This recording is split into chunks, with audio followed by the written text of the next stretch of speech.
சிவனோட ஆற்றலை நம்ம யோசித்து பார்த்தோம்னா அது கற்பனை கூட செஞ்சு பார்க்க முடியாத அளவுக்கு இருக்கும். எத்தனை யுகங்கள், எத்தனை வருஷங்கள் நம்ம கடந்து வந்திருப்போம். இதில் எத்தனை ஆயிரம் கோடி ஜீவராசிகள் வாழ்ந்து இருப்பாங்க. அவங்க எல்லாத்தையும் தனக்குள்ளே அடக்கி இந்த உலகத்தை இயக்கிக்கிட்டு இருக்கிறாரு அப்படின்னா அவரோட அந்த பேராற்றலை என்ன வார்த்தை சொல்லி நம்மளால் விவரிக்க முடியும்?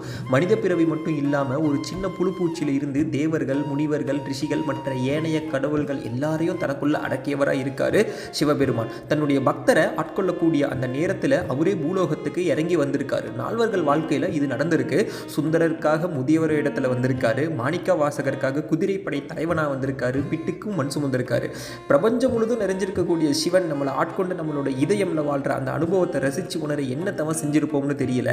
ஏதோ ஒரு சூழ்நிலையில் அவர் மேலே கோவப்பட்டாலும் கூட ஒரு துளி கோவம் நம்ம மேலே இல்லாமல் திரும்பி நம்மளை அவரோட கோயிலுக்கு அழைப்பார். அந்த நொடி அவரை கருவறைக்குள்ளே பார்க்குறப்போ நம்ம கண்ணுக்கு அவர் தாயை மிஞ்சிய ஒரு உறவாக தெரிவார். சிவாய நமக. திருச்சிற்றம்பலம்.